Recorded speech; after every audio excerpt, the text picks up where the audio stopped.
Va ora in onda Zoom, il drive time in mezzo ai fatti con Antonino Danna.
Buonasera Antonino, a te la linea.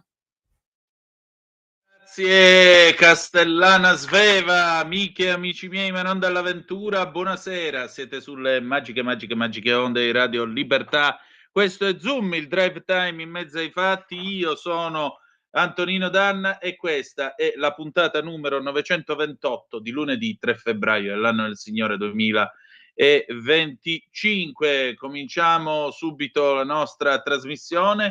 Vi ricordo, date il sangue, in ospedale serve sempre, salverete vite umane, chi salva una vita umana salva il mondo intero. Secondo appello radiolibertà.net, che fesso chi non lo legge, perché vi perdete un giornale online che, se permettete, ne vale più che la pena, perché ci trovate i Liberamente del direttore responsabile Giovanni Sallusti, gli Autodafè di Giulio Cainarca, la rassegna stampa di Semmivarin, le videopillole, molta altra bella roba ancora, per cui radiolibertà.net is the place to be. Nel frattempo io mi aggiusto, mi metto in ordine, perché non è che posso fare brutte figure con voi. Insomma, le nostre solite coordinate 340 670 9659 se volete dire la vostra attraverso la zappa o WhatsApp, oppure 029294 7222 quando lo dirò io, per dire la vostra attraverso il telefono.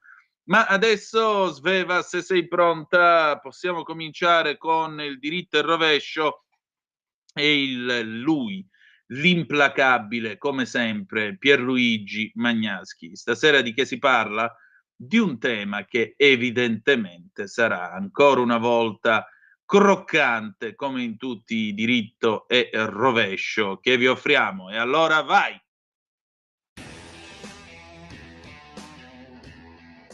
Viviamo in un momento turbolento che mette in discussione le vecchie idee, anche se chi conta continua a ritenerle valide. Ad esempio, in passato era valido in ogni caso il principio per cui se un paese, magari prospero, diventava comunista, esso precipitava nel sottosviluppo quando non nella miseria. Non c'è mai stata un'eccezione a questa regola. Basti tenere presente il Venezuela, che galleggia su un mare di petrolio ma vive nella miseria, o la Russia, che ha tutto, ma anche un reddito pro capite inaccettabile, o Cuba, che potrebbe essere il paradiso del turismo, ma vive nella miseria. Per la prima volta questo principio, cioè comunismo uguale a miseria, ha vissuto una fragorosa eccezione. La Cina, pur essendo e rimanendo comunista, è infatti diventata una grandissima potenza economica che concorre addirittura contro gli Stati Uniti. Un altro principio che adesso vacilla è il protezionismo, descritto sempre come il male peggiore. Ma nel caso degli USA, che preferendo in passato l'importazione di merci prodotte sotto costo perché proveniente da paesi senza sindacati e senza garanzie sociali, ha devastato la sua struttura produttiva, anche il protezionismo intelligente può essere una soluzione. Adesso si tratta solo di vedere come finirà la ricetta che Trump sta applicando. Già. Come vedete, tanti stereotipi su un certo modo di pensare sono cambiati, ma in particolare uno che sa com'è che si tratta con gli altri servendosi degli stereotipi è Donald Trump. Donald Trump, sapete, stamattina avete probabilmente seguito nei TG dell'ora di pranzo la presidente del Messico che aveva rilasciato una dura dichiarazione: noi non accetteremo intromissioni, noi non accetteremo questo e quest'altro. Bene, oggi pomeriggio Trump ha potuto annunciare di aver avuto una lunga e amichevole telefonata con la presidente messicana, e in particolare nel parlare con la presidente messicana Claudia Sheinbaum si sono accordati prima di tutto per avere un mese di tregua sull'applicazione dei dazi al 25% che Trump aveva già minacciato nei giorni scorsi.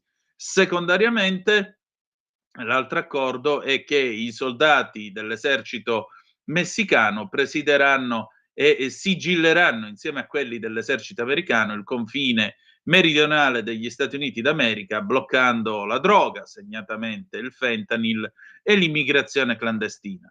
Trovandosi facendo, Trump ha detto che ha parlato già in giornata con Justin Trudeau, il bello, il primo ministro uscente canadese, e però ha detto che lo richiamerà stasera. Quindi evidentemente ancora Justin non si è molto ammorbidito. Però vedete, questa cosa, c'è una frase idiomatica in inglese che è rock the boat, cioè scuotere la barca.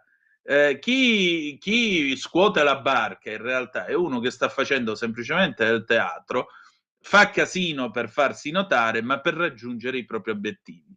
Trump che aveva promesso i dazi, Trump che era lì per applicarli, Trump che gliel'avrebbe fatta vedere lui, vedete, ha ottenuto alla fine l'inizio di questi negoziati, e entrambe le parti, tra l'altro, hanno detto che si dicono pronte a un accordo. Quindi entro un mese il Messico e gli Stati Uniti d'America avranno un accordo, così come Trump voleva. Vedremo se il Canada con la guida di Trudeau si farà un pochettino ammorbidire, e vedremo se si farà ammorbidire anche la Cina di Xi Jinping, visto l'inizio della vicenda. Comunque adesso è il momento di Qui Parlamento. Abbiamo con noi stasera l'onorevole Laura Cavandoli, che qualche giorno fa è intervenuta in aula.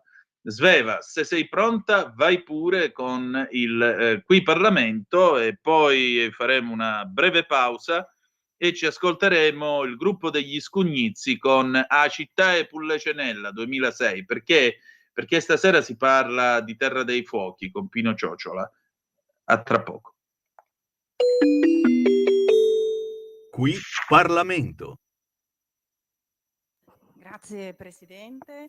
La proposta di legge che oggi inizia l'esame dell'Aula reca disposizioni in materia di partecipazione dei lavoratori al capitale, alla gestione e agli utili di impresa. Desidero ricordare preliminarmente che tale proposta di legge è utilizzato un testo base di una proposta di iniziativa popolare.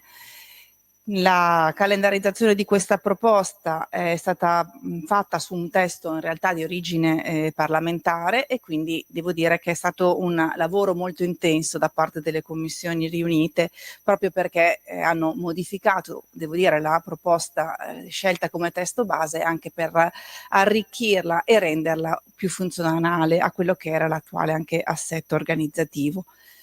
Nell'ambito del capo 1 viene proprio chiarito che le finalità del provvedimento, proprio la disciplina della partecipazione gestionale, economica e finanziaria, organizzativa e consultiva dei lavoratori alla gestione, all'organizzazione, ai profitti e ai risultati, nonché alla proprietà delle aziende, individuando quindi forme di promozione e di incentivazione in attuazione dell'articolo 46 della Costituzione, nel rispetto dei principi e dei vincoli derivanti in materia dell'ordinamento dell'Unione Europea e internazionale.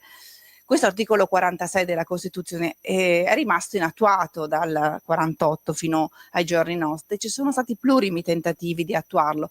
Credo che, anzi, nelle mie verifiche, questa è la prima volta che l'articolo 46 della Costituzione ha una legge attuativa che viene in aula, e questo credo che sia un dato molto importante per la nostra legislatura.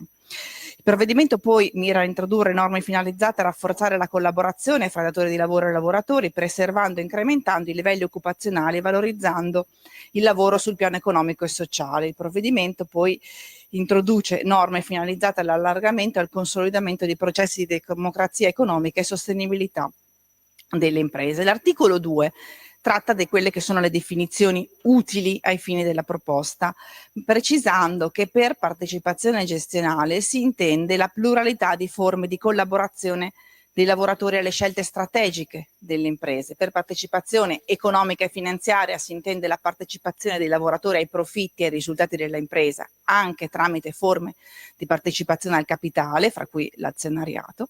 Per partecipazione organizzativa si intende il complesso delle modalità di coinvolgimento dei lavoratori nelle decisioni relative alle varie fasi produttive e organizzative della vita dell'impresa, e per partecipazione consultiva la partecipazione che avviene attraverso l'espressione di pareri e proposte sul merito delle decisioni che l'impresa intende assumere. Si precisa altresì che si fa riferimento ai contratti collettivi nazionali, territoriali o aziendali stipulati da associazioni sindacati comparativamente e maggiormente più rappresentative sul piano nazionale, e su questa abbiamo avuto una discussione durante la sede referente, proprio per chiarire che si tratta di una che ha un valore disgiuntivo e che prevede l'alternativa, proprio perché in questo modo si vuole ampliare la possibilità di accedere a questa partecipazione, anche alla luce delle problematiche che la giurisprudenza ha più volte evidenziato sulla difficoltà di spiegare la nozione di associazioni comparativamente più rappresentative. Nell'ambito del capo secondo, relativo alla partecipazione gestionale dei lavoratori, l'articolo 3 disciplina quindi la partecipazione gestionale, ovvero quello che si traduce nella collaborazione dei lavoratori alle scelte strategiche dell'impresa, prevedendo per le imprese che hanno adottato il sistema dualistico, ovvero il consiglio di gestione affiancato dal consiglio di sorveglianza, che gli statuti possano prevedere, qualora sia disciplinato dai contratti collettivi, la partecipazione di rappresentanti dei lavoratori dipendenti nel solo consiglio di sorveglianza, individuato sulla base delle procedure individuate dai contratti collettivi. I membri del Consiglio di sorveglianza, tra i membri può essere prevista la presenza di almeno un rappresentante dei lavoratori che aderiscono ai piani di partecipazione finanziaria previsti e disciplinati dall'articolo 6. L'articolo 4 disciplina la partecipazione gestionale dei lavoratori nelle società che invece adottano il cosiddetto sistema tradizionale, stabilendo che gli statuti possono prevedere, sempre qualora sia previsto dai contratti collettivi, la partecipazione del CDA oppure dal controllo di gestione, se previsto, di uno o più amministratori rappresentanti gli interessi dei lavoratori dipendenti, individuati appunto dai lavoratori dipendenti della società, sempre sulla base delle medesime procedure definite dai contratti collettivi. Alla base per i requisiti che devono avere questi lavoratori sono prescritti quelli di indipendenza, onorabilità e professionalità previsti come dal statuto societario. Nell'ambito del capo 3, che fa riferimento alla partecipazione economica e finanziaria dei lavoratori, ed è la parte più rilevante per quello che riguarda la disciplina in materia fiscale, l'articolo 5, intervenendo in tema di distribuzione degli utili, al comma 1 riduce per l'anno in corso, in deroga alla normativa vigente, dal 10 al 5% entro il limite di importo complessivo, il tetto di 5.000 euro lordi, l'aliquota dell'imposta sostitutiva dell'IRPEF e delle relative addizionali regionali e comunali, concernente le somme derivanti dalla distribuzione ai lavoratori dipendenti di una quota di utili d'impresa non inferiore al 10% degli utili complessivi, se erogate in esecuzione di contratti collettivi aziendali o territoriali. Ai sensi del comma 2 si prevede che per l'accertamento, la riscossione, le sanzioni e il contenzioso si applicano in quanto compatibili le ordinarie disposizioni in materia di imposta diretta. Il comma 3, in relazione a quello che è la copertura finanziaria, quantifica in 49 milioni di euro per l'anno 2025, in 800.000 euro per il 26, la relativa copertura. L'articolo 6 prevede che nelle aziende possano essere previsti piani di partecipazione finanziaria dei lavoratori dipendenti. Tali piani possono individuare gli strumenti di partecipazione dei lavoratori al capitale della società, fra quelli di cui all'articolo 2349, 2357, 2358, 2441, comma 8, quello sull'opzione del codice civile, nonché l'attribuzione di azioni in sostituzione di premi di risultato, ferma restando la disciplina di quell'articolo 1, comma 184 bis della legge 208 del 2015, che esclude dalla formazione del reddito di lavoro dipendente dall'applicazione dell'imposta sostitutiva dell'IRPEF e delle addizionali regionali e comunali pari al 10%, taluni contributi e i valori delle azioni offerte alla generalità dei dipendenti. La disposizione prevede quindi per il solo anno d'imposta 2025 l'esenzione dalle imposte sui redditi dei dividendi corrisposti ai lavoratori e derivanti dalle azioni attribuite in sostituzione dei premi di risultato per un importo non superiore ai 1.500 euro nella misura pari del 50% del loro ammontare. Anche qui la clausola di copertura finanziaria prevede, valuta in 21 milioni quello che sono gli oneri derivanti.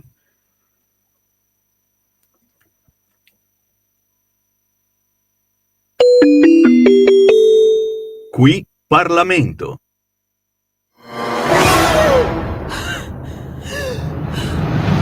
Pensa a respirare. Ora abbandonati. Che cosa vedi? Luce, oscurità, l'equilibrio. È tanto più grande. È stato un risveglio. Hai sentito? Conosco una sola verità.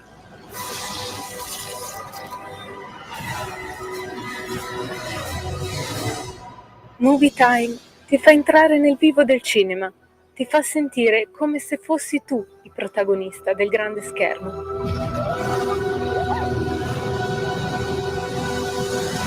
Ogni sabato dalle ore 16.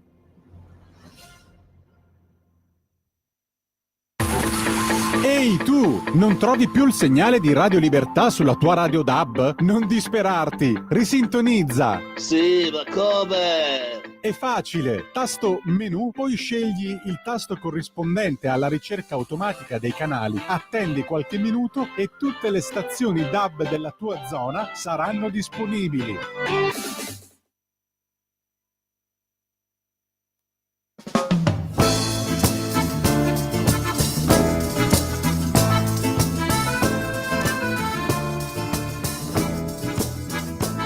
T'accompagno vica vica sulla te casina mia e te porto per quartiera, tu sola non si vera, ma si vera tutto questo e sarà per differenza e capisci com'è bella la città e pure Chanel. Com'è bella la città e pure Chanel. Com'è bella la città e pure Chanel. Mi dispiace solamente che all'orgoglio che sta gente si mortifica ogni giorno per una mano che va dietro, che non tenono coscienza e non tenono rispetto, come quando figlia suono quando a sera l'indoletto. L'indoletta, l'indoletta, quando a sera l'indoletta, l'indoletta, l'indoletta, quando a sera l'indoletta. Ah, una volta a Maggiolina, sempre che non tiene fretta, verso 5 la mattina, quando il traffico permette, hai permesso tutto cosa, non perché ti hanno diritta, ma perché sei sempre fatto, è soltanto per dispietta, per dispietta, per dispietta, è soltanto per dispietta, per dispietta, per dispietta, è soltanto per dispietta. Mi dispiace solamente che l'orgoglio che sta gente si mortifica ogni giorno e noi stamattina a scuola, ma nessuno va a fare niente, c'è su camma caramella, come dolce, come bella la città e pure Chanel. Come dolce, come bella la città e pure Chanel. Come dolce, come bella la città e pure Chanel.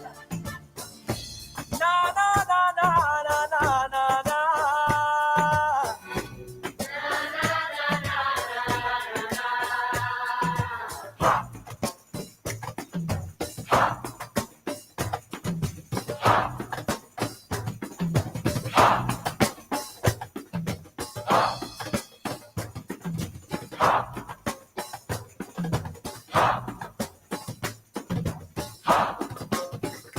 Com'è dolce, com'è bella la città e pure Chanel. Com'è dolce, com'è bella la città e pure Chanel. Io che sono musicante e mi sento fortunato, canto e sono e canto che sta bella serenata, e perché sono innamorato, perché forse ci sono nato. A te Antonino. Grazie Sveva, alle 18:34 minuti e 50 secondi voi avete ascoltato sulle magiche onde di Radio Libertà gli Scugnizi a Città e Pulcinella 2006, la città di Pulcinella, Savasandir e Napoli. Mi dispiace solamente che per una manica di fetenti si mortifica ogni giorno l'orgoglio di questa gente, questi qui che non hanno rispetto, questi qui che non hanno la coscienza. Mi domando come fanno ogni sera a prender sonno quando si mettono dentro al letto. Così cantavano gli Scugnizi, e ce lo chiediamo anche noi, perché vedete, a noi non ce ne frega niente di quelli che sono andati a Roccaraso, ci frega di cose un po' più importanti, e le cose importanti sono queste. Appena un paio di giorni fa la Corte europea dei diritti dell'uomo ha condannato l'Italia e l'ha obbligata entro 2 anni a chiudere una volta per tutte la questione della terra dei fuochi. Della terra dei fuochi in questo paese non se ne parla più, sembra quasi sia una cosa dimenticata. Bene, vi rinfreschiamo la memoria. La terra dei fuochi è l'area a nord di Napoli, a sud di Caserta, ma sarebbe più corretto parlare di terre dei fuochi, perché non c'è soltanto quell'area della Campania, c'è anche per esempio parte della Calabria, con le navi dei veleni che sono state fatte affondare dall''ndrangheta nel Tirreno Cosentino nel corso degli anni 80 e 90. Bene, la terra dei fuochi nasce a partire dagli anni 80, quando i camorristi hanno fatto sversare fior di rifiuti e fior di scorie in terreni che sono sempre stati fiore all'occhiello della regione Campania per capacità produttiva. La storia è venuta fuori nel 2012 grazie ai colleghi di Avvenire, che salutiamo, in particolare il collega e amico Pino Ciociola, un uomo molto coraggioso che ha dovuto affrontare anche in prima persona, da solo, una realtà non facile, E insomma, io l'ho cercato qualche giorno fa, nel weekend, appena è arrivata la notizia della sentenza europea, e naturalmente Avvenire ha fatto la prima pagina di nuovo sulla Terra dei Fuochi con il titolo Brucia ancora. Sentite un po' che cosa ci siamo detti, commentatelo al 340 670 9659 con le vostre zappe o WhatsApp. Sveva, quando sei pronta vai pure. E allora stasera torna tra noi un amico, io mi permette e mi onoro di ritenerlo mio amico, oltre che valentissimo collega di Avvenire, che è Pino Ciociola. Pino Ciociola l'altro giorno, insomma, ha scritto un pezzo che dal tono, diciamo così, sia pure di pacata e civile denuncia, sembra quasi dire tutto sommato che qui si parla tanto, ma non c'è il coraggio di cambiare davvero le cose. A che cosa mi sto riferendo? Mi sto riferendo al titolo che Avvenire il 31 di gennaio scorso ha fatto come titolo di apertura in prima pagina, cioè Brucia ancora, titolo che commenta la Terra dei Fuochi, cioè l'area a nord di Napoli, a sud di Caserta, almeno questa è comunemente definita la Terra dei Fuochi, dove la Camorra ha in maniera oscena e completamente sregolata sversato rifiuti di tutti i tipi dagli anni '80 in poi. Il risultato è che oggi da quelle parti i tassi di tumore, cancro al seno, cancri di vario genere, cancri che colpiscono soprattutto nella fascia tra 0 e 14 anni, sono alle stelle, sono più alti rispetto al resto del nostro paese. E in particolare il 30 gennaio scorso l'Europa, i giudici di Strasburgo hanno detto chiaramente: cara Italia, c'è un rischio di morte sufficientemente grave, reale e accettabile per i cittadini, e quindi il governo entro 2 anni dovrà introdurre delle misure risolutive e quindi chiudere una volta per tutte l'esperienza della Terra dei Fuochi. Pino, tu hai cominciato nel 2012, com'è che sei finito a occuparti di questa storia? Perché merito sia ad Avvenire e a te e a tutti i tuoi colleghi, Avvenire è stato il primo e per molto tempo anche l'unico giornale italiano ad accendere un faro su questo dramma. Buonasera a chi ci ascolta, ciao Nino, e intanto l'onore è tutto mio di esserti amico, e non lo dico per piaggeria perché non mi appartiene mai. Grazie. Mi ci sono trovato all'inizio per caso e ho scoperto una situazione, nemmeno ci è voluto troppo, una situazione spaventosa, e ho conosciuto molti bimbi che poi sono morti, bimbi che avevano leucemie, malattie, comunque patologie tumorali, e che poi sono morti. E allora, se ti giri dall'altra parte sei complice, punto, non c'è granché da dire. La Corte di Strasburgo, senza alcun intento polemico, anche perché loro non c'entrano, fondamentalmente ha sentenziato e certificato che l'acqua calda esiste. Lo sapevamo da 15-20 anni.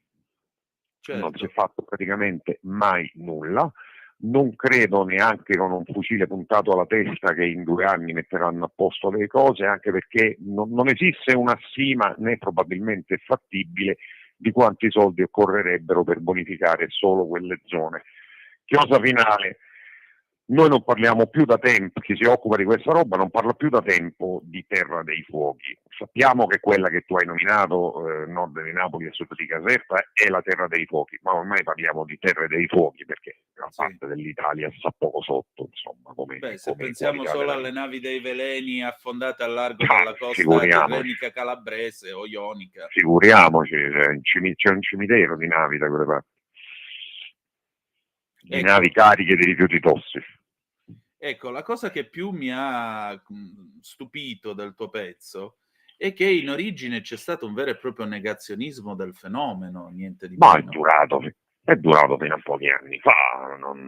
Noi chi si occupava, ripeto, di questa roba si prendeva gli insulti, ci dicevano che eravamo venduti, che vado a memoria, ci dicevano che volevamo ammazzare l'economia campana, ci dicevano che eravamo terroristi, insomma, tutte queste storie che poi contano nulla, perché lì bisognava semplicemente negare, perché la Direzione Nazionale Antimafia lo ha messo nero su bianco nelle sue relazioni annuali già da almeno 10 anni, lì il gioco era fatto da pezzi di industria, camorra e poteri istituzionali, locali e nazionali, tutti d'accordo perché la torta dei rifiuti e soprattutto quelli tossici vale miliardi e miliardi. C'è poco da fare. È fra le prime 4 attività al mondo delle mafie nel mondo, non quelle italiane. Ma vedi, hai appena citato le navi cariche di rifiuti tossici affondati. Sì. Come si dice, per sacrificare una nave che magari era comunque un rottame, ma per mare doveva ancora poterci andare, tu immagina di quanto guadagno ci può essere. Il stesso discorso con i camion, ci sono decine e decine di discariche in Italia che hanno i camion interamente seppelliti con i rifiuti tossici. C'era la famosa storiella del biscotto per eludere i controlli, cioè tu un camion di rifiuti lo riempivi sotto di rifiuti tossici e sopra ci mettevi 1 metro di rifiuti, dei rifiuti che avrebbe dovuto trasportare, e avevi risolto il problema. Certo, anche perché ricordiamo che è stato non solo il trionfo della cattiveria, della malvagità camorristica, ma anche della loro precipua ignoranza, perché al telefono uno di questi ignoranti, difficile definirli altrimenti, dice vabbè, se la falda freatica si inquinerà ci berremo l'acqua minerale, per dire proprio il livello infimo di questa gente che senza scrupoli ha inflitto tumori a tutti quanti. E anche autoinflitta e l'ha inflitta pure ai figli. Certo, tra l'altro. Quindi alla fine non capisco quale sia stato il loro vantaggio. I soldi, molto banalmente. Mo capisco che fossero tantissimi, ma solo quelli. E solo, te lo sottolineo. Quella battuta sull'acqua minerale per noi è entrata nella storia, insomma, è un cult.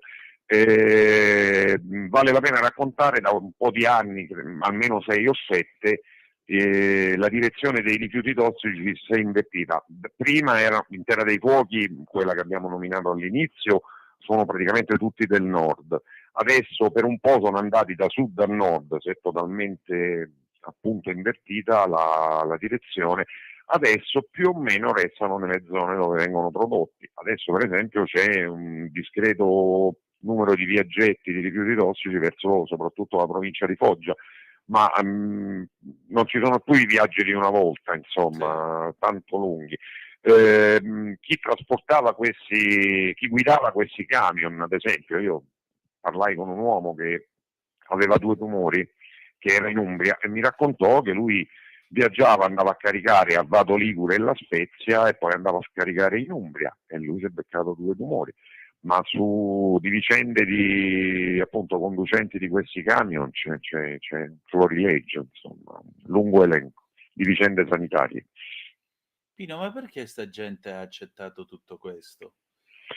Perché in alcuni casi, ad esempio, era povera gente che non aveva magari lavoro e quindi non sapeva questo di cui ti ho appena parlato, questo conducente. Mi raccontava che loro non avrebbero dovuto sapere nulla di quello che trasportavano, tant'è che appunto a Vado Ligure e La Spezia loro avevano l'obbligo, la consegna rigidissima di non scendere dal camion. Altri hanno fatto questo lavoro perché non gli fregava assolutamente nulla e guadagnavano bene. Mi raccontavano, parliamo di lire ovviamente, di più o meno 500.000 lire, $500.000 di lire a viaggio, e non gli poteva fregare meno, finché magari appunto non si sono presi il tumore, ma questo è un dettaglio poi per loro. Alla fine, sai, da quale parte la giri o la rigiri, torni sempre lì, ai soldi, perché come disse, interrogato dall'allora capo della DDA di Napoli, lo stesso, il Nunzio Perrella, che tutti conoscono Carmine Schiavone, ma il più grande, tra virgolette, pentito di queste vicende, il Nunzio Perrella, a domanda precisa gli rispose: dottor, a monnezza e oro. Sì. E dietro tutto questo c'è solo quest'altro, ci sono i soldi, punto. Senti, ma in questi 13 anni, dal 2012 a oggi, lo Stato ha tentato di fare qualcosa almeno? No, ha fatto molte scene. Mi ricordo una grande presentazione un po' di anni fa dei droni che avrebbero dovuto controllare, di cui non si è vista l'ombra. Mi ricordo un'altra grande presentazione in pompa magna delle telecamere che avrebbero montato da alcune parti, le ho viste, sono durate 3 giorni, poi le hanno spaccate. sono state alzate svariate cortine di fumo. Io andai una volta con l'allora ministro della sanità Balduzzi, andammo in incognito con macchina civile in Terra dei Fuochi. Balduzzi pianse quando vide alcune cose che lo portai a vedere, e dopodiché non ha fatto mai nulla a nessuno, non è stato bonificato praticamente nulla lì. Perché ti dicevo all'inizio, non ci credo neanche con un fucile alla testa che in 2 anni bonificheranno. Non ho idea di quanti soldi servano, ma veramente non ho idea, cioè non lo so. Tra l'altro considerate che lì per bonificare ci sono posti dove dovresti scavare fino a 22-23 metri, ma non 5 metri quadrati, ettari. Io ho fatto 1000 scavi, prima con l'allora forestale, poi con i carabinieri forestali, con l'ARPA Campania, eccetera, eccetera. Ovunque si bucava veniva fuori l'ira di Dio. Cioè, ci sono le immagini, non invento nulla, sono su YouTube. I grandi fusti, i grandi bidoni completamente marciti con la scritta ancora Montedison, tanto per citarne una che mi viene in mente, con un liquido nero pestilenziale che colava quando li tiravamo fuori. Questo è il quadro. Mamma mia. Sai qual è il problema, secondo me, Nino? Come dissi anni fa Maurizio Patriciello, parecchi anni fa, Don Maurizio Patriciello, i roghi furono per certi versi una fortuna, e lui mi disse: tu sei pazzo? E io gli dissi no, perché il rogo lo vedete, e perché spesso vi manda al pronto soccorso. Voi avete l'ira, qui c'è l'ira di Dio seppellita sotto, di tossicità, ma voi, siccome il nemico non lo vedete, il nemico non c'è, ma funziona. Probabilmente avrebbe funzionato anche con me così, il nemico devi vederlo. Io mi ricordo 10 anni fa un'intervista all'allora capo del Dipartimento di Ostetricia e Ginecologia di Napoli Nord, dell'ASL Napoli Nord, che mi raccontò che loro alle donne gravide, la rivedevo giusto qualche giorno fa questa intervista, alle donne gravide alla prima visita spiegavano di non mangiare tutta una serie di cose, come per esempio la melannurca, che è un fiore all'occhiello dell'agricoltura campana. E come mi raccontò che c'è un paese, che allora c'era un paese particolare, che non dirò neanche sotto tortura, loro sapevano che quando una donna incinta arrivava da quel paese, loro sapevano che una gravidanza su 3 non sarebbe arrivata alla fine, e non per ragioni di aborto. Come mi raccontò, ad esempio, quelli erano esplosi. Noi pensiamo ovviamente, non so quanto giustamente, ma ovviamente sempre alle patologie oncologiche, ma lui mi raccontava che ci sono molti posti in Terra dei Fuochi dove sono esplose le incidenze di mortalità neonatale e malformazioni neonatali, e di sterilità maschile e sterilità femminile. Dopodiché va tutto bene. Cioè, alla fine capisci che scopri l'acqua calda, che ripeti sempre la stessa cosa.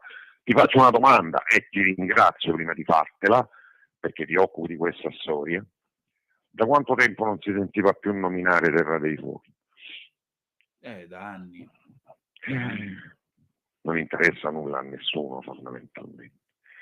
Dopodiché lì continuano a morire i bambini, continuano a morire, non ne ho conosciuti più di uno, e continuano a morire le persone. Non è plausibile che ci sia un tasso così alto, per esempio, di donne di 33, 35, 36 anni col tumore al seno. Tra l'altro. Talmente non dovrebbe venire che gli screening per tumore al seno sono gratuiti per le donne fino ai 40 anni, e questo già ti dà la misura, no? Dell'emergenza. Dopodiché questa veramente, scopriamo, io per primo, l'acqua calda. E il problema è che dell'acqua calda non interessa a nessuno, e quindi si muore. Punto. Non c'è alla fine da aggiungere troppo, perché a me mi fa anche ridere quando vogliamo scoprire la Terra dei Fuochi. Cioè, nella Terra dei Fuochi sappiamo tutto, c'è poco da fare, sappiamo assolutamente tutto, bisognerebbe semplicemente intervenire, visto che finora non è stato fatto. Poi capisco tutto, ci vorranno, non ho idea appunto davvero di quanti soldi, eccetera, eccetera. Certo, fra l'altro, per bonificare quella roba tossica uccide da 60 a 90 anni, quindi voglio dire, secondo me, io credo che il peggio debba ancora arrivare, ma certo è che se non cominci mai a bonificare nemmeno finirai, insomma, come tutto nella vita. tutto quello che può costare tanto in termini di soldi o in termini di impegno, e se non cominci mai non finisci. E lì di fatto fondamentalmente non si è cominciato. Però. Pino, hai parlato anche dei bambini, tu sei un amico e mi verrebbe da dire una presenza quasi fissa al Pausillipon a Napoli. Lo possiamo ricordare ai nostri ascoltatori cos'è il Pausillipon? Il Pausillipon a Napoli è come il Bambino Gesù a Roma o il Gaslini a Genova, è l'ospedale pediatrico, tra l'altro eccellente. E la mia immagine della Terra dei Fuochi non sono né i funerali né Roberto Mancini, il poliziotto che davvero per prima la scoprì e che prese il tumore lì e morì, tumore ufficialmente riconosciuto, preso lì e ufficialmente riconosciuto, tant'è che Roberto è medaglia d'oro. La mia immagine della Terra di mezza vita in Terra dei Fuochi è una bimba che io conobbi al Pausillipon, all'oncologia pediatrica. E questa bimba, io me la ricordo, era settembre, faceva molto caldo, era in mutandine e canottiera seduta sul letto, aveva nella destra un sacchetto di patatine e nella sinistra la flebo della chemio, e rimasi insomma tutto il pomeriggio, giocammo insieme, strepitosa la bimba, aveva 2 occhi azzurri che erano 2 fanali meravigliosi, e poi dopo 6 mesi morì. E la mia personalissima, per carità, immagine, se io penso a Terra dei Fuochi, la prima immagine che mi viene in mente è quella bimbo. Pino, purtroppo sono tanti. Ecco, loro immagino anche le mamme, i papà e così via. Senti, assolutamente sì. Quanto ti è costato sti 13 anni a gridare nel nulla? Personalmente, quanto mi è costato tanto. Sì, mi è costato tanto, non ti scendo in dettagli, mi è costato tanto. Il punto è che qualche sera te la passi pure a piangere, te la sei passata pure a piangere, qualche volta ti sei reso conto che non è servito a nulla, e il punto però è che se poi ti fossi girato dall'altra parte sarebbe costato di più, e comunque non ti saresti certo sentito uomo. Io non so se sono un uomo, certo è che comunque devo fare tutto per sentirmi, e quindi alla fine era meglio pagare quel prezzo che sentirmi un'altra roba che non è radiofonica nella sua definizione. Ma sai, Churchill diceva che quantomeno contro l'ingiustizia si può sempre gridare, questo è quello che tu hai fatto dalle pagine di Avvenire, con le tue interviste, con le tue parole. E appunto, se tu non lo avessi fatto, saresti stato solo uno dei tanti con questo tesserino marrone in tasca, ma direi che non serve a niente quando non si raccontano le cose come stanno, quando non si dà voce al dolore. Senti, Pino, ma vabbè, alla fine si è svegliata l'Europa. In tutti questi anni lo Stato non ha fatto niente. C'è la speranza che si arrivi a prendere una qualche decisione su questa Terra dei Fuochi? C'è la speranza che tutte queste figure istituzionali, dalla Meloni in giù, passando per De Luca, passando per tutte queste figure della politica, eccetera, eccetera. E tutte queste figure negli ultimi 25-30 anni, ecco, non solo queste. Esatto, però siccome adesso l'Europa dice, la Corte Europea dei diritti dell'uomo dice, ragazzi, 2 anni e dovete cominciare a mettere le cose a posto, o comunque metterle a posto. C'è la possibilità che venga fuori una legge, un commissario, lo Stato si impegni. C'è già un commissario già un commissario per le bonifiche, anche l'esercito venne già mandato, tutto già visto. Ecco. Ma se vuoi la risposta positiva o vuoi quello che io penso fuori dai denti? Io non ho speranze. Non ho speranze anche perché, a parte il fatto che in 2 anni la vedo totalmente impossibile, ma pure lo fosse, non ho speranze perché ho visto quello che è accaduto finora e non ne faccio una questione politica. Sia l'Italia che la Campania sono stati governati da destra, da sinistra, da chi vuoi in questi 20-25, siamo anche negli ultimi 20 anni. Cioè io la mia quasi certezza è che fra una settimana, 10 giorni non ne parlerà più nessuno. Torneremo esattamente come stavamo fino a 4 giorni fa. Beh, ma allora ovviamente, dimmi, ovviamente. Ovviamente mi auguro di sbagliare. 35 anni di questo mestiere mi fa essere abbastanza convinto che non sbaglierò, Ma la speranza che ho è quella di sbagliarmi. Però allora a questo punto c'è una domanda finale che vorrei porti. Ma se la gente lo sa chi è che ha sversato, dove hanno sversato, quello che ha causato nel corso di questi 20 anni e più tutta questa robaccia, ma perché non c'è un movimento di indignazione popolare? Perché credo che la gente si sia stancata. O preferiscono dal novembre Roccaraso? 2013 ci fu quella strepitosa, meravigliosa, oltre 100.000 persone che diluviava, marcia per Napoli. Ok? Il fiume in piena poi venne chiamata, novembre 2013, se la memoria non mi inganna, io le date non mi ricordavo manco a scuola, ma insomma su questa non penso di sbagliare. Alla fine la gente è stata presa per sfinimento, perché comunque non cambia nulla, e alla fine non ce la fai più. E io da una parte li capisco, per quanto appaia incomprensibile, da una parte li capisco, 1, 2, rischi lì se ti metti di traverso. È vero che la camorra gestisce molto meno attualmente i rifiuti tossici, ma comunque tu rischi, c'è poco da fare. E comunque sai già che dovrai pagare il prezzo di cui ragionavamo prima, sei pazzo, sei terrorista, sei allarmista e tutte quelle robe lì. Cioè alla fine ti prendono per sfinimento, fermo restando che molti di quelli che erano grandemente impegnati poi magari si è scoperto che l'avevano fatto per altri motivi, magari sono entrati in politica e si sono dimenticati, magari hanno avuto qualche attimo di visibilità televisiva e roba di questo genere, ma la stragrandissima maggioranza è gente che si è stancata. Io insomma ho parlato con loro, mi capita ancora di parlarci, sono stanchi.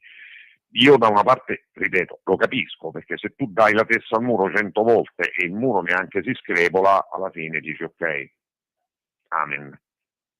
Molti, ad esempio, quelli che hanno potuto, si sono trasferiti, anche se poi alla fine, come dicevo prima, un bel po' d'Italia si è messo in condizioni appena migliori. Però alla fine ti stanchi perché riprendi, perché davvero vedi che non cambia mai nulla. Poi appunto in questi 15 anni, 10 anni hai visto un mare di sceneggiate, un mare di grandi impegni, di grandi dichiarazioni, eccetera, eccetera, e vedi che sono chiacchiere, vedi che restano parole e alla fine magari puoi essere stanco. Cioè alla fine, anche se ce l'hai sotto i piedi. Cioè alla fine anziché impegnarsi per questo è meglio andare a farsi i selfie a Roccaraso. Sì, probabilmente sì, ma sai, anche qui in realtà va precisato una cosa, tutto l'inquinamento, definiamolo così, molto così vagamente, in realtà è fuori, non è tanto nella città di Napoli. Mi spiego, nelle statistiche ad esempio oncologiche, quella ricerca che scoprì di 13 anni fa, del 2012, in realtà aveva tenuto fuori le città, sia di Napoli che di Caserta, perché abbassavano le medie, abbassavano i tassi di incidenza oncologica. Quindi dobbiamo ragionare sulle province. Molto meno, ma sì, anche quello è facilmente comprensibile, perché comunque a Napoli tu non hai grandi spazi dove andare a sversare, a sotterrare, eccetera, eccetera. Nella città tu come fai? Certo. Dove lo fai? Certo. Per cui è impressionante i tassi, le incidenze oncologiche di Napoli e Caserta, almeno fino a un po' di anni fa, non erano perfettamente in linea con la media nazionale, ma erano lontane da quelle della provincia. Altro campanello d'allarme, perché tu dici come dovrebbe essere in teoria il contrario, no? Se tu vivi fuori dalla grande città incasinata di inquinamento, di traffico, di smog, riscaldamenti e compagnia bella, dovrebbero essere più alti in città. Lì addirittura tenevano fuori appunto le due città perché sennò abbassavano le incidenze. Detto ciò, anche questo lo sappiamo, ripeto, da 15 anni. Davvero cioè nel senso possiamo chiuderla qui perché io non so più cosa dirti. Dopo che parlò l'Istituto Oncologico Nazionale Pascale, parlò l'Istituto Superiore di Sanità, adesso ha parlato la Corte di Strasburgo, non vedo cosa altro, cioè qualcuno ha ancora dubbi? E allora, come si dice a Roma, volete convincerci che Gesù Cristo è morto di freddo, se qualcuno ha ancora dubbi, no? Quindi va bene così. Beh, non dovrebbe andare bene così, ma è giusto ancora una volta consegnare questa fotografia in bianco e nero di quello che accade nelle terre dei fuochi e quello che lo Stato dovrebbe fare, perché abbiamo il dovere di ricordarlo. Questo è il Nazionale dovere. e anche locale, nazionale e anche locale. Certo, e noi abbiamo il dovere di dirlo, perché altrimenti anche io non proverei a sentirmi un uomo assieme a te. Pino, grazie. Sì, ma infatti non smetteremo, su questo non ci piove. Quello a cui ho rinunciato è pensare, quando ero giovane ci pensavo, ci credevo, e pensare di vincere. Solo che non mi interessa più neanche vincere, nel senso che io lo dico, tanto secondo me basta e avanza. Poi se vogliono insultarmi, mi insultassero, non è un problema, tanto ormai mi sono addestrato, non mi toccano più e quindi va bene così. Va bene, tanto qua il microfono per te è sempre aperto, Pino, e io ti ringrazio per il tuo coraggio. Ma figurati. Grazie ancora. Un abbraccio forte a te e un ringraziamento a chi ha voluto ascoltarci. Grazie. E buonasera. Stai ascoltando Radio Libertà, la tua voce libera, senza filtri né censure, la tua radio.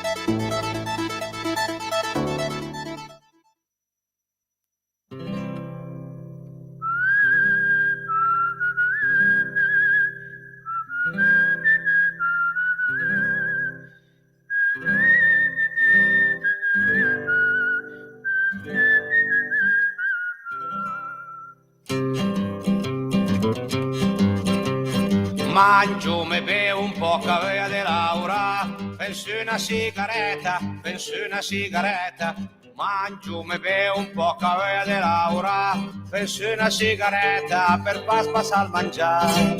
Biondina, tu sei capricciosa, ma hai rovinato la canna del furmentone. E loro ste brutte legge in gir per i salon, ma non girom le bettole, e loro ste brutte legge in gir per i salon, ma non girom le bettole in cerca del vin buon. Biondina, tu sei capricciosa, ma hai rovinato la pelle del caneghin. L'era lei sì, l'era lei no, l'era lei che le voleva e mica Davino. L'era lei sì, l'era lei no, l'era lei che le voleva quel massolino dei fiori. E ciappa la rock il fus che andiamo in California, e ciappa la rock il fus che andiamo in California, e ciappa la rock il fus che andiamo in California, in California stupa i bus. E la bandiera, la cervelera, si le burla dentro il bastone di Salancot, suo marito tira lassù, burla dentro Rancanù. 5 giorni di battaglia, i tugni te fa scappa,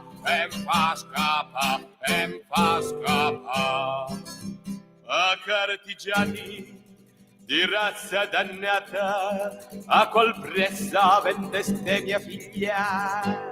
E chi era la vostra figlia? Lerilla, chi era la vostra figlia? Lerilla. Ui, Teresina Steghet, son che in cantina con sul candar della Polentina. Pensa Rosina. Ui, Teresina Steghet, son che in cantina con sul caldar della Polentina. Pensa Rosina, faremo l'amor.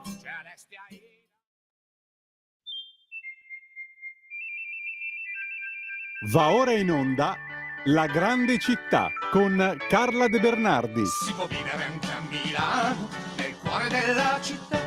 C'è tanta gente in giro per le strade, c'è tanta elettricità, sia tutto portata di mano. Non si scappa dalla realtà. Alle 4 del mattino Milano diventa un posto molto strano.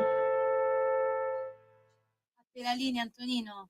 Grazie Sveva, alle 19, 6 minuti e 25 secondi, alle 4 del mattino Milano diventa un posto molto strano. Avete ascoltato Nanni Svampa con Risotto d'Osteria del 1969, che dire di più, che adesso è arrivata lei come sempre con la sua eleganza, col suo andare lungo la grande città che è appunto Milano, E allora chi meglio di lei sa ascoltare il cuore di questa città se non Carla De Bernardi? State a sentire dove è andata questa sera. Vai pure Sveva quando sei pronta. E allora, come tutte le sere di lunedì, Carla De Bernardi è qui tra noi per la grande città. Oggi è il 2 di febbraio, domenica. Il 3, il 2. Sì, andiamo in onda il 3, ma stiamo registrando il 2. Hai ragione, mi sto confondendo. Candilora di Lumberno siamo fora, si dice in Calabria. Candelora dall'inverno siamo fuori, ma si chiove e tiravento di Lumberno siamo dentro. Cioè, oggi c'è il sole, quindi oggi c'è il sole, quindi dovremmo essere fuori. E se piove invece e tiravento sono altri 40 giorni di tempo. In realtà stamattina mi è capitato di leggere un altro proverbio che dice che se invece c'è il sole l'inverno durerà, quindi ognuno come la vuole cotta e come la vuole cruda. A me piace pensare invece che l'inverno sia destinato a lasciarci presto. Allora, cara Carla, dici tu la Candelora, sì, questa è la festa. Io poi devo parlare un sacco, per cui dici tu perché si chiama Candelora e che cosa succede il giorno della Candelora. Cioè è la presentazione di Maria al Tempio, perché appunto le donne, le ebree, dopo aver partorito, dovevano andare a compiere questo rito di purificazione al Tempio, ma in particolare è il giorno in cui si benedicono appunto le candele, la festa della luce, e sostanzialmente la Candelora si è innestata per il principio di sacro furto teorizzato da Sant'Agostino al di sopra delle feste pagane che celebravano la luce in questo periodo dell'anno, perché appunto le giornate si vanno ad allungare e pian piano comincia a esserci molta più illuminazione. E allora in questo giorno si portano le candele in chiesa, vengono benedette e poi vengono regalate come segno di benedizione. Le cose benedette, o meglio, le benedizioni sono i cosiddetti sacramentali nella dottrina cattolica, che servono a chiedere il bene appunto di Dio e lo sguardo di Dio sulle cose della nostra vita, dei nostri giorni, le cose che ci servono per lavorare. Si può benedire un'automobile, la metropolitana, si può benedire qualsiasi cosa sia utile all'uomo. E infatti, per esempio, il 17 di gennaio si benedicono gli animali perché è Sant'Antonio Abate. Comunque, chiarito questo, auguratevi buona Candelora. 3 di febbraio San Biagio, tra l'altro, San Bias che difende la gola e il nas, quindi oggi 3 di febbraio la gente generalmente mangia l'ultimo pezzettino di panettone e va a farsi fare il rito con le candele incrociate sulla gola a protezione da mal di gola e altro, perché San Biagio salvò un bambino a cui era finita una lisca di pesce di traverso in gola. E con questo cedo la parola a Sua Eleganza, perché lei fa dittico con Paola D'Amico. Paola D'Amico è sua soavità, lei è Sua Eleganza. Carla De Bernardi, buonasera. E non a caso io e Paola siamo amicissime. Vedi, tutto si tiene. Anzi, la vedo anche domani sera, perché di solito la vedo proprio il lunedì. Sono molto contenta, perché è veramente una grande amica, oltre che una straordinaria giornalista del Corriere. Allora, volevo raccontare e far vedere, le foto le ho fatte io ieri, la storia del Museo Bagatti Valsecchi. Perché ci sono andata ieri? Perché allora, l'associazione Amici del Monumentale di cui faccio parte, di cui sono presidente, fa parte di una federazione italiana Amici dei Musei, e a Milano gli Amici dei Musei sono noi, gli Amici del Bagatti Valsecchi, gli Amici del Pol di Pezzoli e gli Amici di Brera. Allora io sono una, così come dire, che ha sempre qualche idea, che non sto mai tranquilla, sono andata da questi altri Amici dei Musei e ho fatto con tutti loro una convenzione. Col Pol di Pezzoli la sto completando, con gli altri l'ho già fatta, per fare delle cose insieme. Quindi ieri ho portato i miei soci a visitare il Bagatti Valsecchi, il quale, per amicizia appunto tra Amici dei Musei, ci fa un prezzo speciale di ingresso a 9 euro invece che a 15, quindi un bello sconto. E ho fatto su un petto, eravamo una ventina.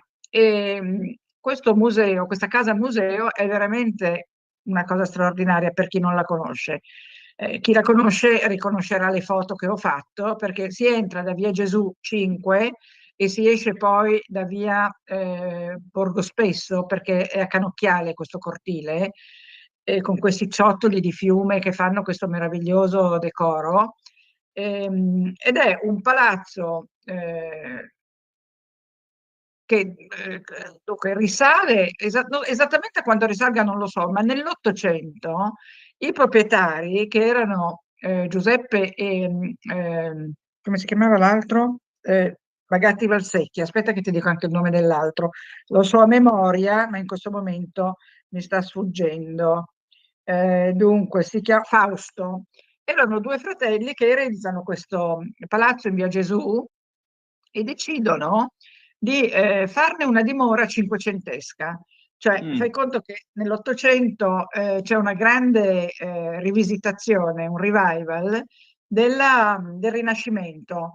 Sì. Anche molto per volere di Margherita di Savoia, che era una grande ammiratrice di quel periodo.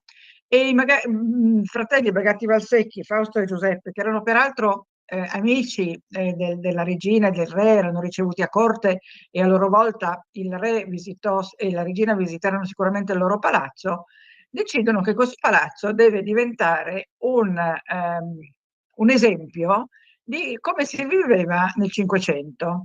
Infatti. Di Lorenzo il Magnifico, per capirci. Lorenzo il Magnifico, scusami, quello era Firenze, noi avevamo Ludovico il Quello è il Moro. Rinascimento con Lorenzo, sì.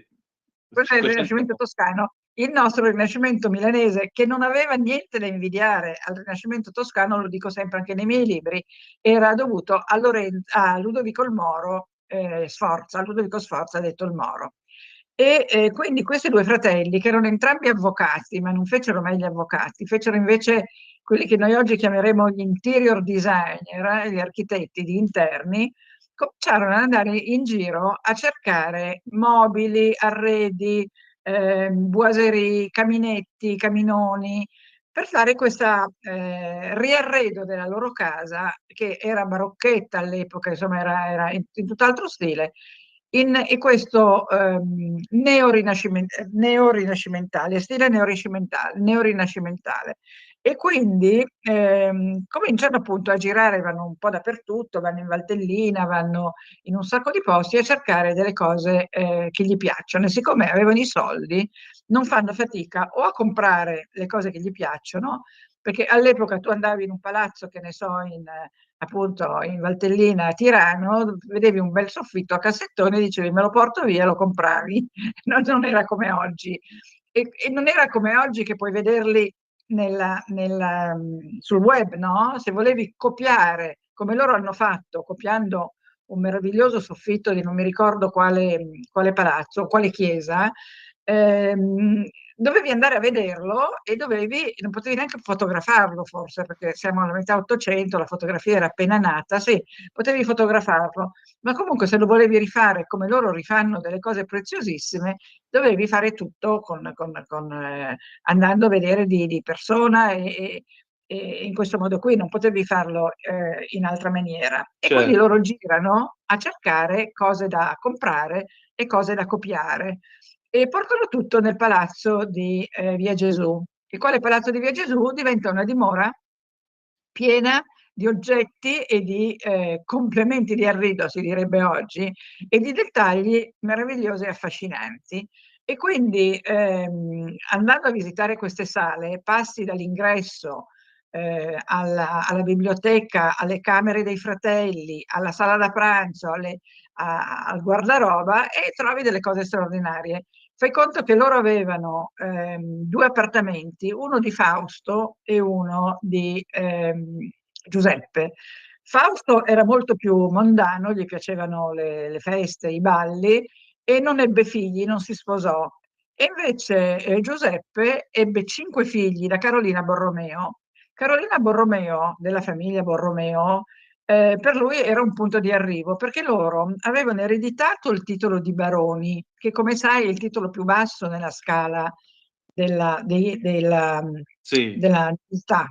No? I baroni, poi hai i conti, poi avrai i duchi, i marchesi, i duchi, i principi, eccetera, eccetera, ma i baroni sono proprio la cosa meno prestigiosa. E loro, che avevano soldi, ma avevano appunto un titolo che non gli consentiva di far parte della grande aristocrazia milanese, decidono da un lato di fare questa casa per poter ricevere e mostrare la loro casa e quindi garantirsi prestigio sociale attraverso la casa, e poi Giuseppe sposa Carolina Borromeo, che poverina era bruttina bruttina, si vede nelle foto, non era affatto una bella ragazza, però lui la sposa e fanno 5 figli.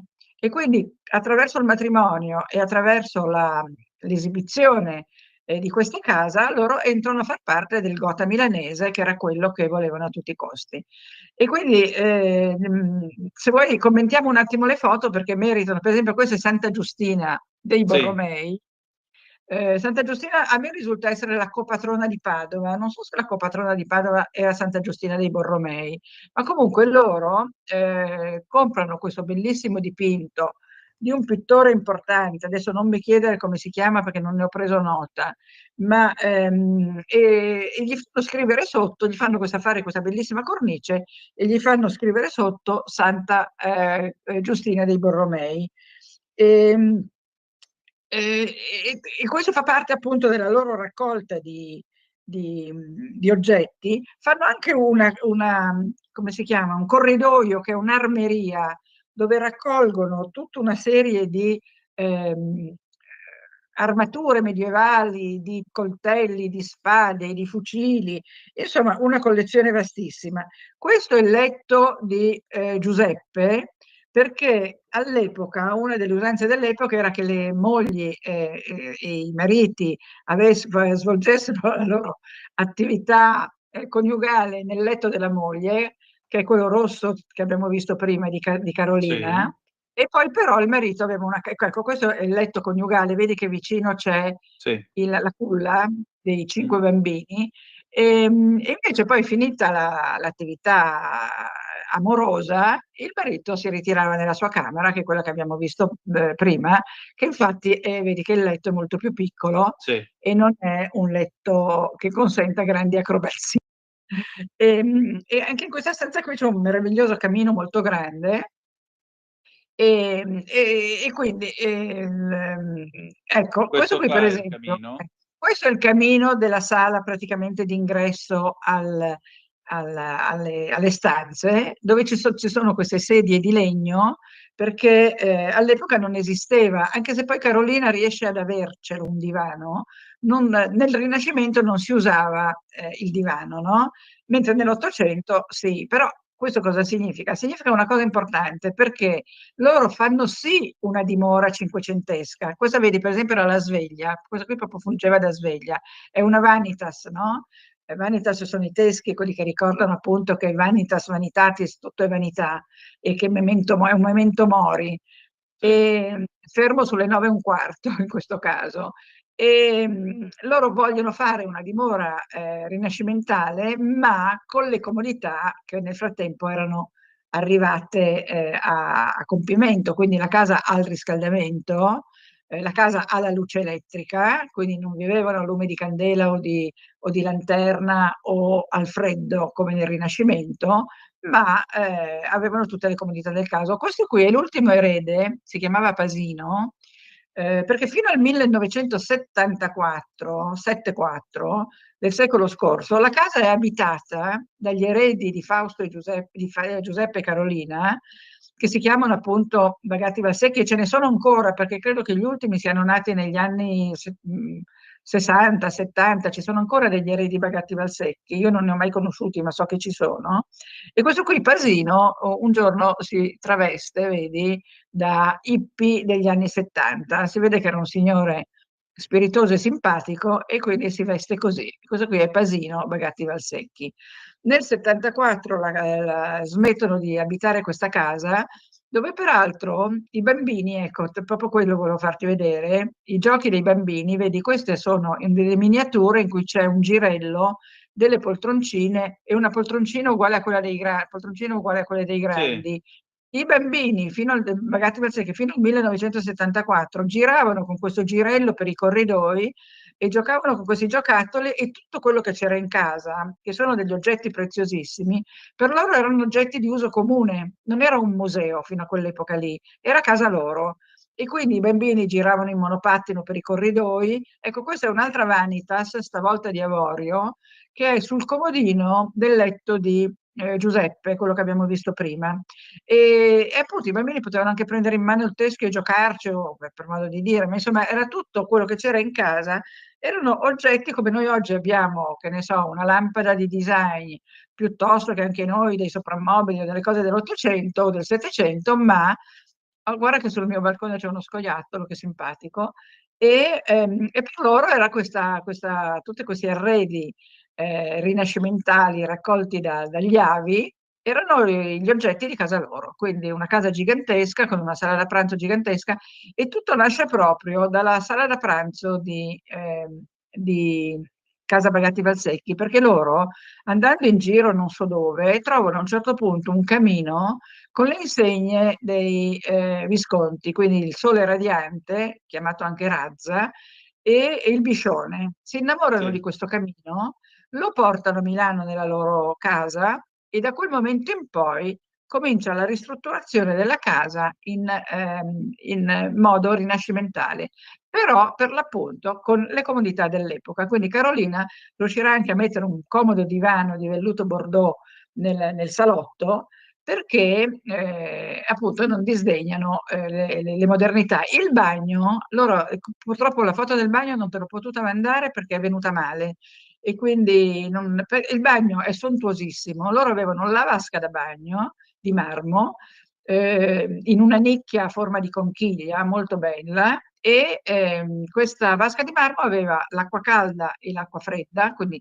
cosa che ovviamente alla corte di Ludovico il Moro non c'erano, e avevano anche la doccia, quindi credo che siano stati tra i pochi che all'epoca avevano la doccia, no? Non era così frequente. Beh, direi. E tutte le comodità dell'epoca, però inserite in un contesto antico. Nel cortile, tu fai vedere giustamente questa tavolata, che non c'entra con Casa Bagatti Valsecchi, pur essendo nel cortile. Infatti vedi che ai lati ci sono delle statue antiche.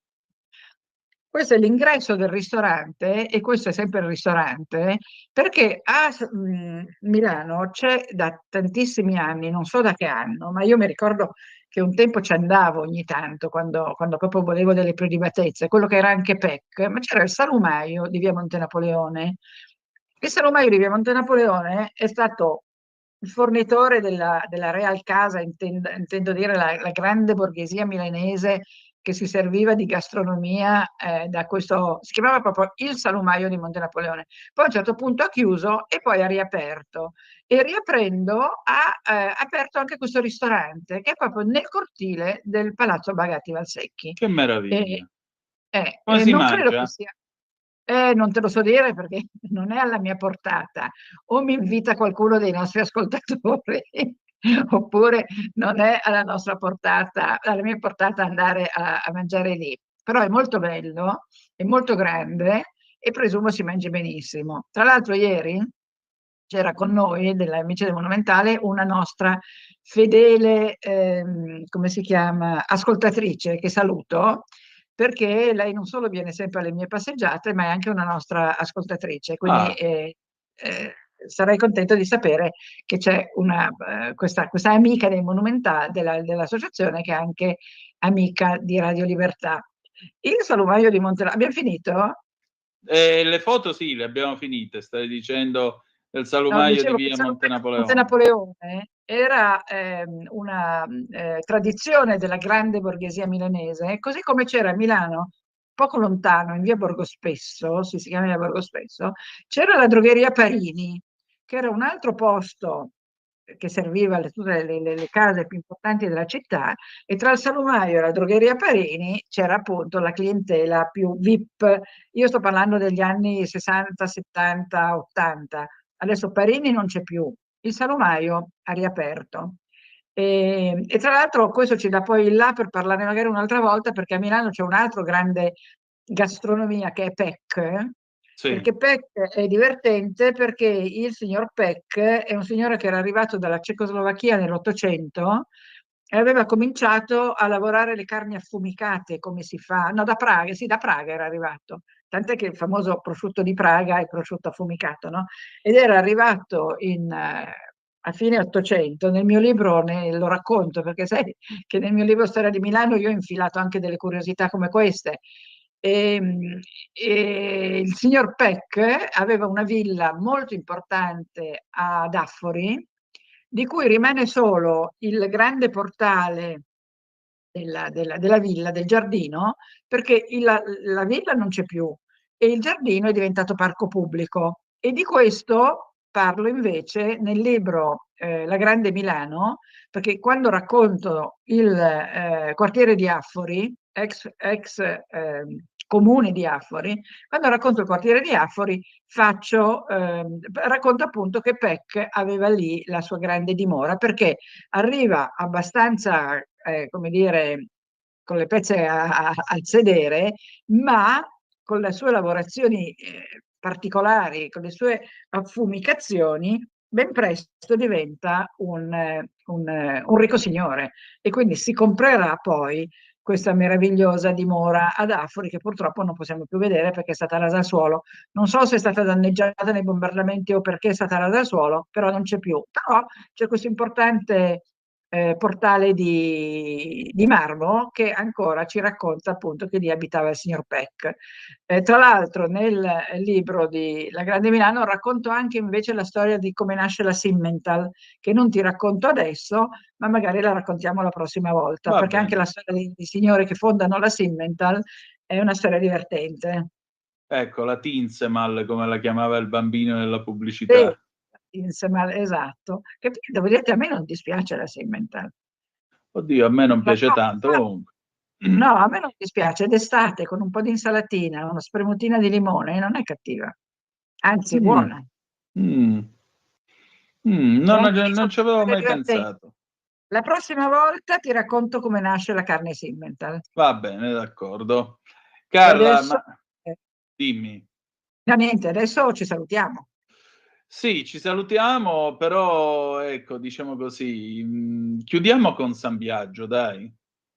Chiudiamo Tu con San Biagio suggerivi qualche puntata fa di tostare il panettone. Esatto, tostare il panettone, lo tostava sempre la mia cara zia Linda e poi noi ci mettevamo sopra lo zabaione. Meraviglioso. Però c'è un'altra cosa che dobbiamo dire, non possiamo dimenticarcelo, che il 27 gennaio del 1901 muore Giuseppe Verdi. Sì. Non possiamo dimenticare di ricordare. Pianse amò per tutti.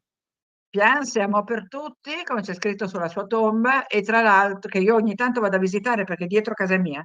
E forse non tutti sanno che la cripta, la cappelletta, che viene chiamata cripta, che è una piccola cappella nel cortile della casa per musicisti, è visitabile normalmente.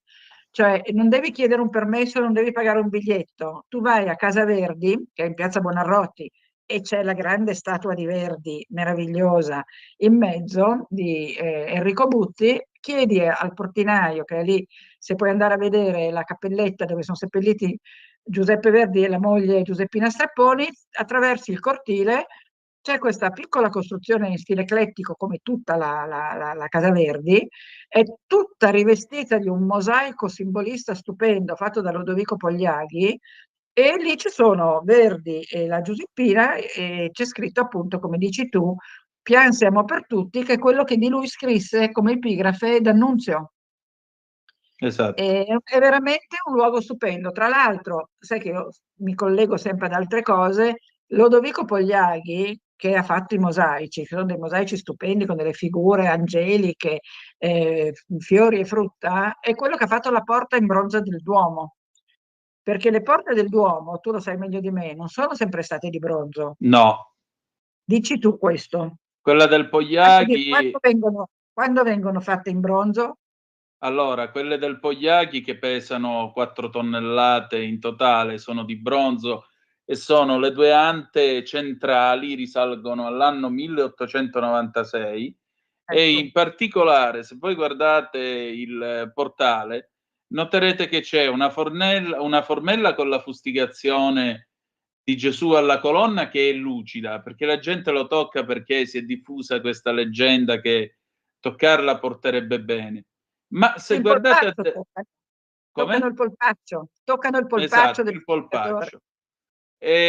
Ma in particolare, se voi alzate un attimo lo sguardo sulla destra, voi noterete che in certi punti il verdastro del bronzo, quando si ossida col tempo, in realtà diventa giallo lucido, perché quella è la seconda guerra mondiale. Perché Esatto. nella notte di luglio del 43, mi pare il 20 di luglio, quando è stato, che quando gli americani hanno bombardato Milano, un Ti devo bengala... correggere, Nino, perdonami, ti devo correggere, era 13-14 agosto. 13-14 agosto, ecco, l'agosto del Scusa, 43. ma avendolo scritto e riscritto... Hai fatto bene. Difatti c'è anche sul lato sinistro la guglia che sotto c'ha le bombe scolpite nel marmo, proprio a indicare il punto in cui si è infilata una bomba dentro il Duomo. Ma, dicevo, nella notte appunto 13-14 agosto del 1943, un bengala che è caduto in piazza del Duomo praticamente ha proiettato le sue schegge incandescenti contro il portale del Pogliaghi e lo ha sostanzialmente marchiato a fuoco. E il portale è stato lasciato così proprio perché deve mantenere i segni della storia, così come su, prima del camminamento per salire alla terrazza, in un angolo ci sono ancora Pio XI e Benito Mussolini. Benito Mussolini, la cui faccia subito dopo la guerra venne coperta da una barba scalpellata lì per lì, poi nel 93... La benda che hanno messo, no? Anche una specie di benda. Sì, in un certo senso sì. Quando nel 93 si è consumato quel pannello di marmo di Candoia, si è deciso di rimetterlo originale, quindi Mussolini oggi appare nelle sue fattezze, proprio perché la storia non si può cancellare, la storia è quella. E per fortuna che non hanno fatto la famosa cancel culture, no? Appunto di eliminare. Anche in stazione centrale c'è sopra la porta in cui entri negli appartamenti reali, c'è un disegno di Mussolini e a quello lì hanno cavato gli occhi però, e sono ancora stati, sono nello stesso stato. Comunque la porta del Duomo di Pogliaghi, poi le altre, questo è un altro argomento di cui potremmo raccontare tutte le cinque porte, no? Perché sono fatte da artisti diversi. Quella di Pogliaghi a grandezza naturale, che è enorme, e in gesso, la si trova alla Casa Museo di Ludovico Pogliaghi al Sacromonte, cos'è il Sacromonte di Varese? Sì, di Varese. Ecco, lì c'è la Casa Museo di Pogliaghi, è un posto magico, perché Pogliaghi era un signore che ha girato il mondo e raccolto ogni genere di cimeli, un po' come i Bagatti Valsecchi, però lui è veramente un mix che andava da un sarcofago, una mummia, un sarcofago di una specie di faraone con una mummia, fino ai vasi Ming cinesi. Quindi anche la Casa Museo di Pogliaghi merita veramente una visita. E poi è molto bello il giardino, e poi lassù in alto e intorno ovviamente ci sono dei ristorantini, quindi se uno vuole fare una gita è veramente una gita bellissima. Decisamente. Carla, allora noi chiudiamo qui, io ti ringrazio come sempre del tuo tempo e ci si ritrova tra una settimana, va bene? Ci si ritrova tra una settimana, molto volentieri, e vediamo di cosa parleremo, qualcosa ci verrà in mente anche la settimana prossima. Molto volentieri, grazie. Grazie a te. Per la tua pubblicità visita il sito radiolibertà.net. Avete ascoltato La Grande Città con Carla De Bernardi. Che la gente che ride, che lavora, che si diverte, che respira in mezz'ora da Piazza del Duomo, arrivi dove vuoi. Alle 4 del mattino Milano diventa un posto molto strano.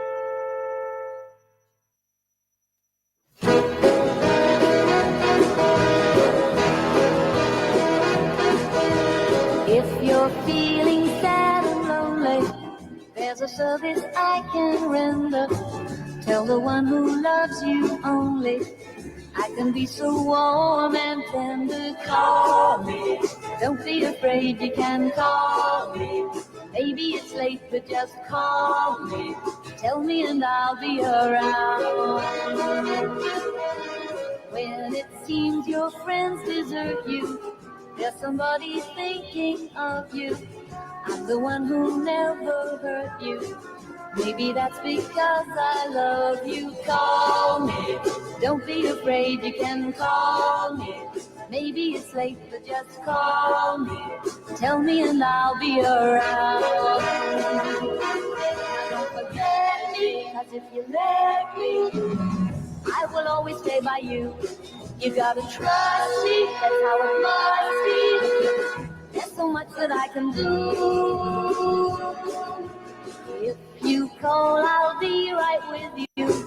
You and I should be together. Take this love I long to give you.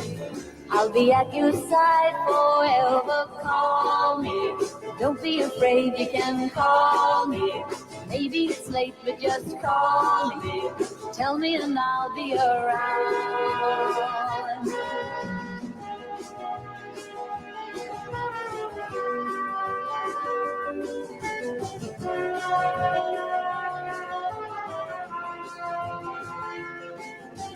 Call me, don't be afraid, you can call me. Maybe it's late, but just call me. Tell me and I'll be around. Don't forget me, 'cause if you let me, I will always stay by you. You gotta trust me, that's how it must be. There's so much that I can do. If you call, I'll be right with you. You and I should be together. Take this love I long to give you. I'll be at your side forever. Call me, don't be afraid, you can call me. Maybe it's late, but just call me. Tell me and I'll be around.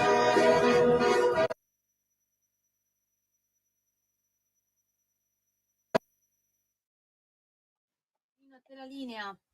Grazie Sveva, alle 19:38 minuti e 37 secondi, sempre sulle magiche onde di Radio Libertà. Eccoci qua sempre con come si dice, con Zoom, il drive time in mezzo ai fatti. 029294 7222. Apriamo il telefono. Avete ascoltato Petula Clark nel 1965 con Call Me, chiamami, insomma il telefono è aperto e naturalmente vi aspettiamo numerosi per dire la vostra, altrimenti noi ce ne andiamo quieti a dare una bella occhiata alle agenzie, andiamo a vedere che cosa vi racconteranno tra non molto i telegiornali quando vi metterete a tavola. Probabilmente molti di voi sono già a tavola. Leandro, spero che tu abbia mangiato bene questa sera in quel di Varese e naturalmente, diciamo così, vedete, il bello della radio è essere una comunità, questa è la cosa più importante. A proposito, l'altro giorno è stato pure il compleanno di Davis, tanti auguri al nostro Davis che ci chiama dalla Spagna. Vedete, noi ci si ritrova tutti attorno grazie alla radio. Allora, andiamo a dare un'occhiata alle agenzie, vediamo che cosa succede nel mondo alle 19:40. Intanto vi annuncio che domani noi avremo una puntata molto interessante. Non c'è soltanto l'appuntamento con l'avvocato Claudio De Filippi alle 19:05 per In attesa di giustizia, ma dovete sapere che avremo con noi Roberto Giardina, quindi parleremo della caduta del cordone sanitario in Germania attorno all'AfD, e avremo anche Federico Chiodi, che è il sindaco di Tortona in provincia di Alessandria, perché sapete che nei giorni scorsi alla stazione di Tortona è stato accoltellato a morte un ragazzo camerunense, e naturalmente questo è un fatto che ha scioccato non poco la popolazione di Tortona. Insomma, io ho parlato col sindaco, domani sentirete la sua versione. 029294 7222 se avete voglia di dire la vostra. Nel frattempo sappiate che l'ADN Cronos ci dice che Ferragamo, la Digo Betti lascia, buonuscita da 4.450.000 euro. Salute, ma c'è una telefonata. Pronto, chi è là? Eccomi, Michele Caruso. Ciao Michele, dimmi. Bonsoir à tout le monde, un saluto noblesse oblige, madame, monsieur, comment ça va bien? Bien, dici tutto. Eccomi a Zoom, il drive time in mezzo ai fatti su Radio Libertà, la Talk Radio, Antonino, con te. Dunque, fammi intervenire gentilmente con il mio punto e poi ci congediamo con un cordiale saluto. Tiene banco il caso Al-Masri. Ecco, il punto di Michele Caruso su Radio Libertà, la Talk Radio. Il caso Al-Masri. Le opposizioni alla Camera, Meloni venga a riferire in Parlamento, il PD senza risposte, niente lavori in aula. Conte la Premier prestigiatrice spieghi in aula. A quanto pare i leader del Movimento 5 Stelle, Giuseppe Conte, Nicola Fratoianni di Alleanza Verdi Sinistra, Chiara Braga del PD, Roberto Giachetti di Televiva, Benedetto della Vedova di Più Europa e Valentina Filippo di Azione, hanno chiesto l'avvio dei lavori dell'Aula della Camera che la Presidente del Consiglio Giorgia Meloni riferisca subito in Parlamento sul caso Al-Masri, il criminale che è stato rimpatriato in Libia dopo essere stato arrestato in Italia. Si ribadisce la richiesta a nome del PD per avere un'informativa immediata sul caso Al-Masri a fronte della diserzione di 2 ministri della Repubblica che sono stati sospesi così i lavori di quest'Aula, e cioè il ministro di Grazia e Giustizia e Guardasigilli Nordio e il ministro dell'Interno Criminale Piantedosi. Lo ha detto così la capogruppo del PD Chiara Braga in apertura della seduta d'Aula della Camera.